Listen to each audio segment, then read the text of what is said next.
உனக்கு இந்த வீட்ல எந்த கஷ்டம் வந்தாலும் யாராவது ஏதாவது சொன்னாலும் நீ என்கிட்ட வந்து சொல்லுமா. நான் உனக்கு அத்தை இல்ல, அம்மான்னு நினைச்சுக்கோ. சரிங்க அத்தை. கடைசி அந்த நாகராணி வலையில மாட்டி செத்து போயிட்டேடா. ஆனா பாருடா, கல்யாண வீட்டுல கலகலன்னு இப்படி எல்லாம் ஓடி ஆடி வேலை செஞ்சான். ஐயோ கடவுளே, அப்படின்னா இவங்க 2 பேரும் எங்க போனாங்கன்னு எப்படி தெரிஞ்சுக்கிறது? சரி வாங்க பாட்டி, அந்த கோவில் எங்க இருக்குன்னு உங்களுக்கு தெரியும்ல, நாம 2 பேரும் போய் பார்க்கலாம். வேண்டாம் அர்ஜுன், நீ வீட்டை விட்டு எங்கேயும் வெளியே போக கூடாது.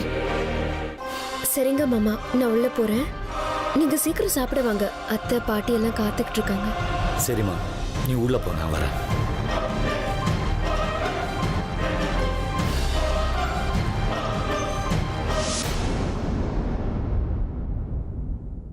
மாமா.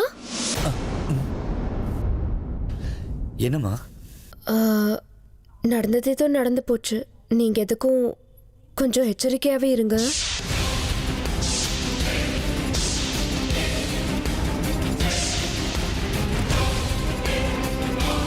எதுக்கு?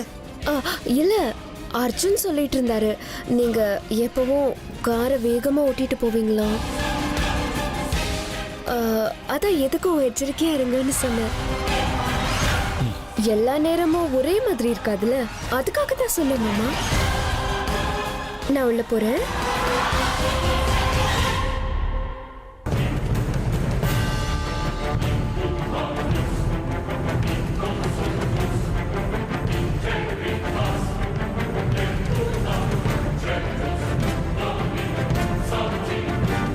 நடந்தது நடந்து போச்சு. எதுக்கும் நீங்க கொஞ்சம் எச்சரிக்கையாவே இருங்க.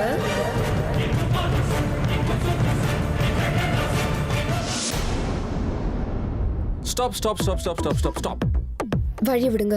பாட்டிக்கு மருந்து கொடுக்கணும், நேரமாச்சு. அவங்க ரூமுக்கு போகணும். அடடடடடடடா, மருமகனை இப்படிதான் இருக்கணும். இந்த வீட்ல எல்லாருக்கும் டைமுக்கு சாப்பாடு, டீ, காஃபி, மாத்திரை. கும்பிடுறேங்க, உங்க கடமையை எப்படி பாராட்டுதுன்னு எனக்கு தெரியல. வழி விடுங்க, நேரமாச்சுல. இல்லங்க, இந்த வீட்ல அப்பா, அம்மா, அண்ணா, பாட்டி, சித்தி, சித்தப்பா, அண்ணி, இவங்க எல்லாரையும் நல்லா கவனிச்சுக்கிறீங்க, இந்த பாவி ஒருத்தனை தவிர. ஏன் மேல எனக்கு கோவம் உங்களுக்கு? நான் என்ன பண்ண? அப்படியெல்லாம் ஒண்ணும் இல்லையே. ஓ, எனக்கு புரிஞ்சு போச்சு. இந்த 7 நாளுக்கும் சேர்த்து ஃபர்ஸ்ட் நைட்ல அன்பை மொத்தமா கொட்டில நினைச்சிட்டு இருக்கீங்களா? ஆஹா, சரி சரி, எவ்வளவோ பார்த்தாச்சு, அதையும் பார்த்துடுறேன். பார்த்துக்கிட்டே இருடா. முதல் இரவு அன்னைக்கு இந்த ஜென்மத்துல நீ மறக்க முடியாத அளவுக்கு ஒரு பெரிய பரிசா கொடுக்கறேன். என்னங்க மாயமா அப்படி மறைச்சு பார்த்துட்டு இருக்கீங்க? ஓஹோ, இவ்வளவு அழகா இருக்கிற பையனை எப்படிலாம் கொஞ்சலாம் ரசிக்கலான்னு யோசிச்சுட்டு இருக்கீங்களா? இன்னும் 3 நாள் அவ்வளவுதான் இருக்கு. என்ன சொன்னீங்க? இல்ல, நம்ம முதல் இரவுக்கு இன்னும் 3 நாள் தான் இருக்குன்னு ஞாபகப்படுத்தின. இது போதுங்க இந்த உயிருக்கு. பரவாயில்லையே, நீங்களும் கேலண்டரை பார்த்துக்கிட்டு நம்ம ஃபர்ஸ்ட் நைட்டுக்கு இன்னும் எத்தனை நாள் இருக்குன்னு நின்றுட்டு இருக்கீங்கன்னு புரிஞ்சு போச்சு. மிக சிறப்பு. ஆமாண்டா, உன்னை பரலோகத்துக்கு அனுப்புறதுக்கு நாளை எண்ணிக்கிட்டு தான் இருக்கேன். உன்னோட முதல் இரவனா கடைசி இரவாக்குறேன். ஏங்க அமிர்தா, என்னை இப்படியே பார்த்துக்கிட்டே இருக்கு.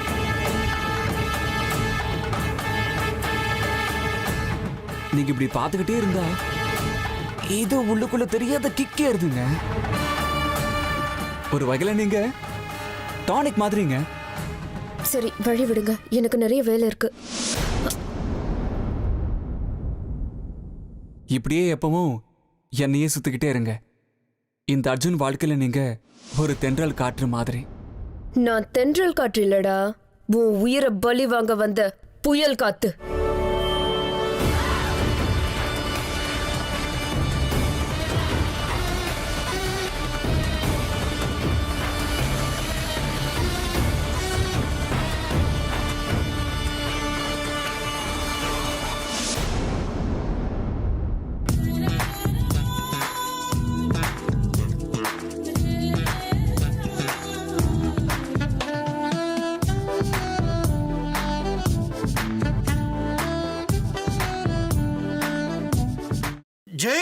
மகாகாளி, இனிமே நான் வைக்க போற ஒவ்வொரு அடியையும் ரொம்ப எச்சரிக்கையோட வைக்கணும். நாங்க நினைச்ச மாதிரி அந்த நாகராணி இன்னும் சாகல. அந்த நாகமணியோட தேடுதல் வேட்டல் அந்த நாகராணி ஏற்கனவே ரொம்ப தூரம் முன்னேறி போயிட்டா. அதை அவ கண்டுபிடிச்சு அடையறதுக்கு முன்னாடி அந்த நாகமணி இந்த பைரவனோட கைக்கு வந்தாகணும்.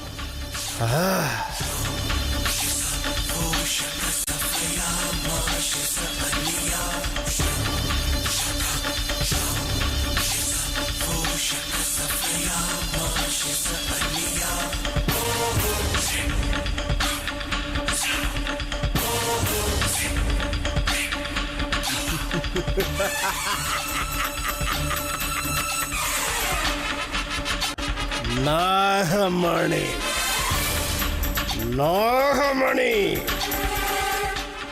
நாகராணி, இந்த விஷயத்துல இந்த பைரவன் உன்னை விட ஒரு படி முன்னேறி இருக்கான். எப்படி தெரியுமா? நாகமணி எங்க இருக்குன்னு உனக்கு தெரியாது, ஆனா இந்த பைரவ பாபாவுக்கு நல்லா தெரியும்.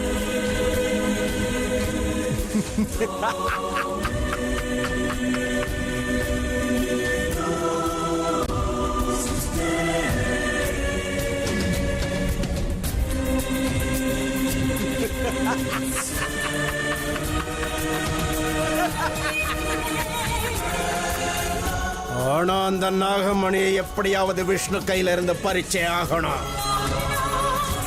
ஆனா எப்படி? விஷ்ணு கிட்ட இருந்து அந்த நாகமணியை எப்படி பறிக்கிறது?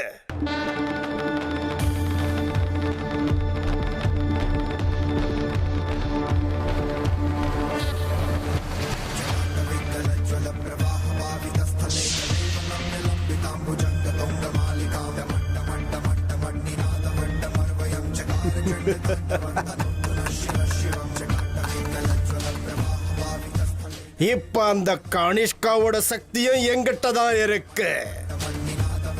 அத வச்சுக்கிட்டு நான் என்னோட காரியத்துல முன்னேறி போகணும்.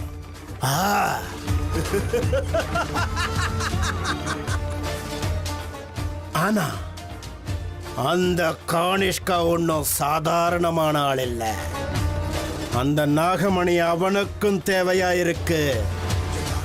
ஒருவேளை தப்பி தவறி அந்த கானிஷ்காவை இந்த யுத்தத்துல எதிர்க்க வேண்டிய சூழ்நிலை வந்தா இந்த பைரவன் அதுக்கும் தயார்.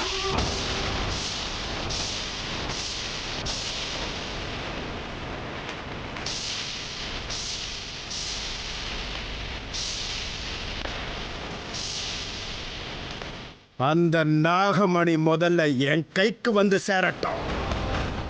அதுக்கப்புறம் அந்த கானிஷ்கா இல்ல, நாகலோகமே மொத்தமா சேர்ந்து இந்த பைரவனை எதிர்த்தாலும் அவங்க அத்தனை பேரையும் வீழ்த்தக்கூடிய சக்தி என்கிட்ட இருக்கு.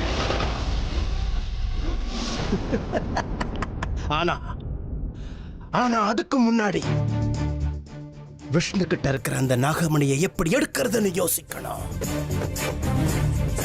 பார்த்துக்கிட்டே இரு விஷ்ணு, பார்த்துக்கிட்டே இரு. ஜெய் மகாகாளி.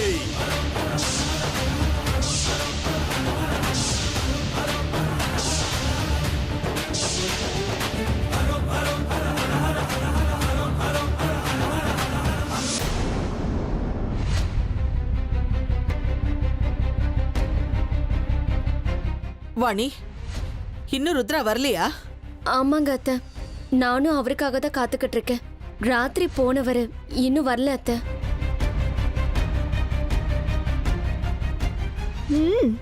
இந்த சின்ன மாமா எப்ப வெளியில போறாரு எப்ப வீட்டுக்கு வராருன்னு யாருக்குமே தெரிய மாட்டேங்குது.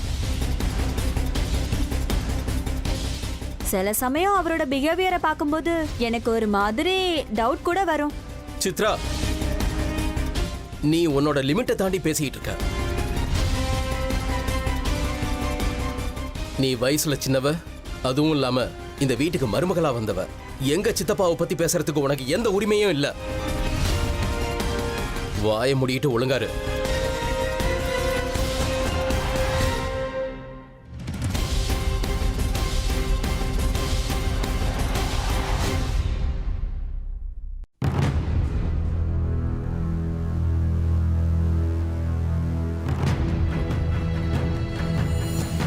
என்னங்க?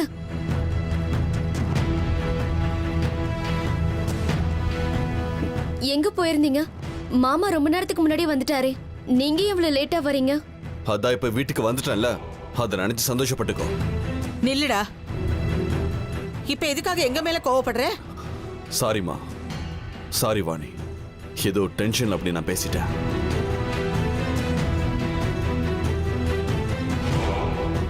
அது இருக்கட்டும். ரமேஷ் விஷயம் என்னாச்சு? எல்லாமே முடிஞ்சு போயிடுச்சுமா. நேத்து ராத்திரி கோவிலுக்கு போன ரமேஷ்க்கு வீட்டுக்கு போகும்போது ஜுரம் மாதிரி வந்திருக்க.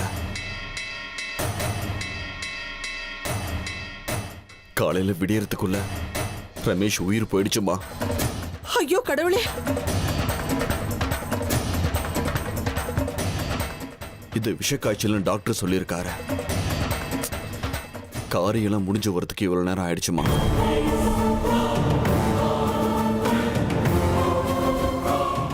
ஒட்டு மொத்தத்துல ரமேஷோட வாழ்க்கையில விதி விளையாடிருச்சுமா.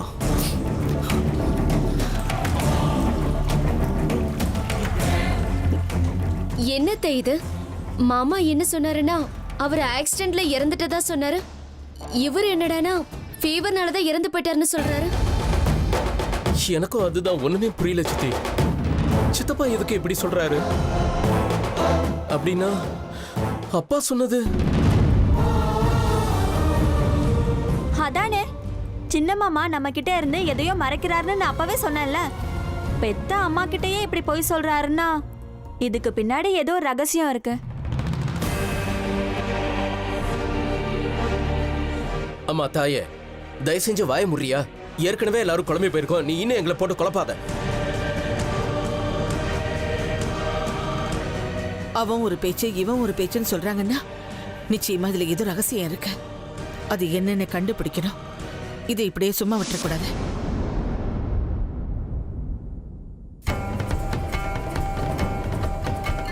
என்னென்னமோ நடந்து போச்சு ருத்ரா. அந்த நாகராணி நம்ம வீட்டுல நடக்கிறதெல்லாம் கவனிச்சிட்டு இருக்கான்னு தோணல? ஆமாண்ணா, ஆனா எங்க எதுக்கு எப்படின்னு புரிய மாட்டேங்குதா. நம்ம கண்ணுல மண்ணை தூவிட்டு அவ தப்பிச்சது மட்டும் இல்லாம நம்ம எல்லாரையும் மறுபடியும் வேட்டையாட ஆரம்பிச்சிட்டா. அந்த நாகராணி ஒருவேளை நாகமணியை தேடிட்டு இருக்காளோ? தேடிக்கிட்டு இருக்காளோ இல்லனா நிச்சயமா தேடிக்கிட்டு இருக்கா. அப்படி இல்லனா நம்ம ரமேஷ பிளான் பண்ணி இப்படி சாகடிச்சிருப்பாளா சொல்லு.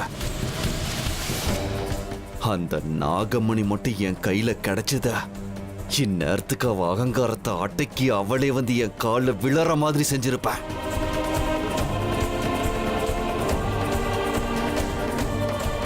நாகமணி என்கிட்ட இருக்குன்னு எந்த காரணத்தை கொண்டு ருத்ராக்கு தெரியாதபடி பார்த்துக்கணும். அண்ணா, என்ன யோசிச்சுக்கிட்டே இருக்க? அதான் ருத்ரா, வீட்ல யாருக்கு எந்த சந்தேகமும் வரல. ரமேஷ் விஷயம் தெரிஞ்சதுன்னா தேவையில்லாம பயப்படுவாங்க. நீ அதை பத்தி யோசிக்க வேண்டிய அவசியமே இல்லை. வீட்டுல யாருக்கு எந்த சந்தேகமும் வராது. ஏன்னா ரமேஷ் விஷக்காய்ச்சல் வந்து செத்துட்டான்னு எல்லார்கிட்டையும் சொல்லிட்டா. என்ன ஜோரம் வந்து செத்துட்டான்னு சொன்னியா? ஆமாண்ணா. ஏனா நான் அப்படி சொல்லிருக்க கூடாதா? ஏனா இப்படி பயந்து போயிருக்க? இல்ல ருத்ராது, ஏன்னு நான் சொல்றேன்டா. ரமேஷ் ஆக்சிடென்ட்ல செத்துட்டான்னு விஷ்ணு எங்க கிட்ட சொன்னான்.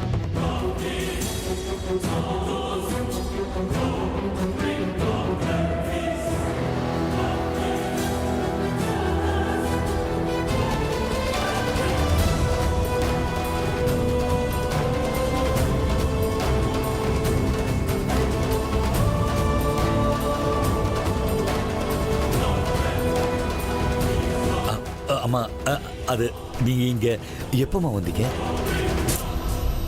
இதுக்கு மேல ரெண்டு பேரும் ஒரு வார்த்தை பொய் சொல்லக்கூடாது. ஏன் மேல சத்தியம். பெத்த தாய்கிட்டயே இப்படி பொய் சொல்றீங்களே, இத நினைச்சா உங்களுக்கு வெக்கமா இல்ல? அம்மா, இந்த பார், ஏற்கனவே இந்த வீட்ல நடக்க கூடாதெல்லாம் நடந்துடுச்சு, நடந்துகிட்டும் இருக்கு. அப்படி இருக்கும்போது நடக்கிற விஷயத்தை மறைச்சு வச்சு என்னத்தை சாதிக்கலாம்னு நினைக்கிறீங்க? எனக்கு எதை பத்தியே கவலை இல்லை. ரமேஷ் எப்படி செத்தான்னு இப்ப எனக்கு தெரிஞ்சாகணும். சொல்லுங்க. ராத்திரி ஃபோன் வந்துச்சுலம்மா.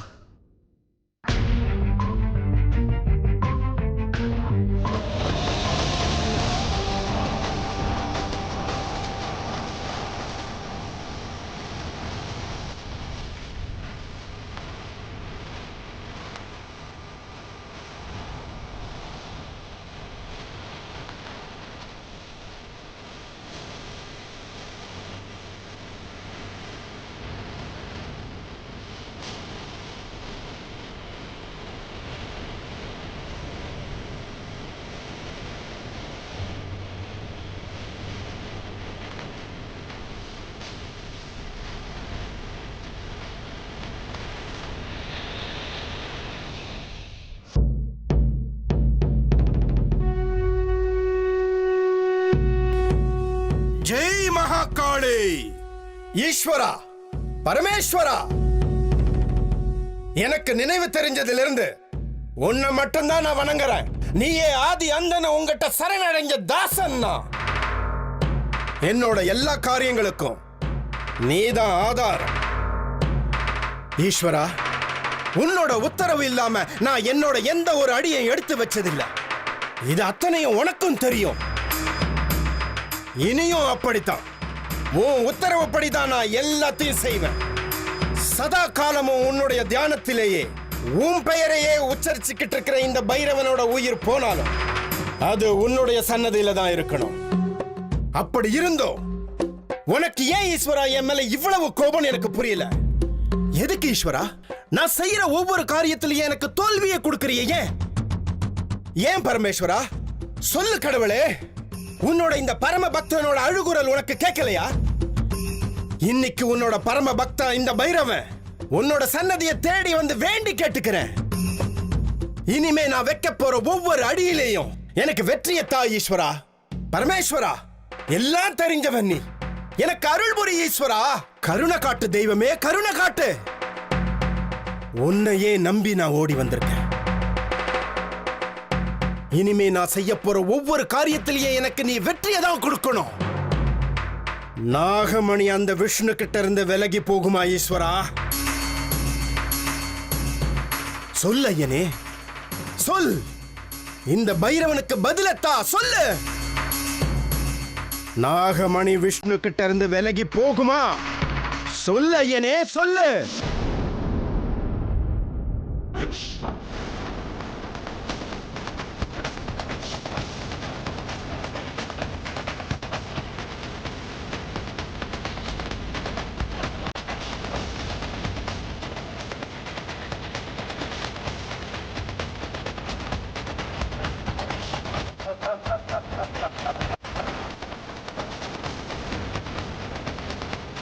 ஜெய் மகாகாளி!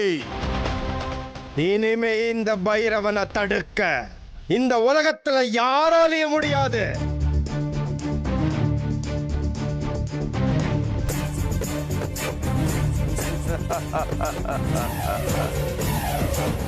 எனக்கு நல்லா தெரியும் ஈஸ்வரா, உன்னையே நம்பி வந்த பக்தனை நீ ஒரு நாளும் கைவிட்டதில்லைன்னு எனக்கு நல்லா தெரியும். இனிமே இந்த பைரவனை தடுக்கிறதுக்கு யாராலையும் முடியாது. ஜெய் மகாகாளி!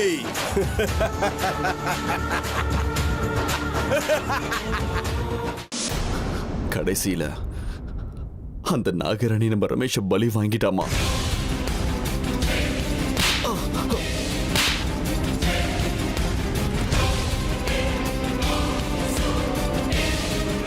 செய்யக்கூடாத தப்ப செஞ்சா நடக்க கூடாதுதான் நடக்கும். குலமே நாசமாகிற விஷயத்தை செஞ்சுட்டு வந்திருக்கீங்களே, உங்க ரெண்டு பேரையும் நான் என்ன பண்ணுவேன்?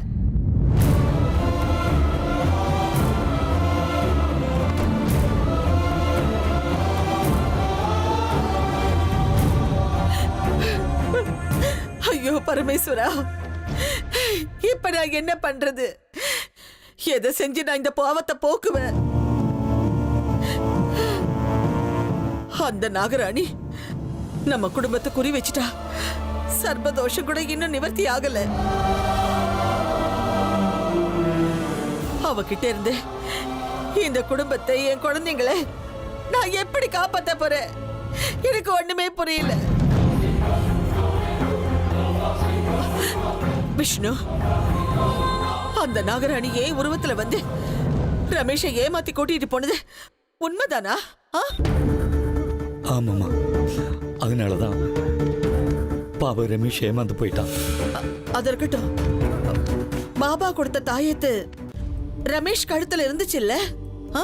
இருந்துச்சுமா. அவ ஏதோ சூழ்ச்சி பண்ணி அவனே தான் கையால தாயத்தை கழட்டி போடுற மாதிரி பண்ணியிருக்கா. சரியான மாயாவி அவ.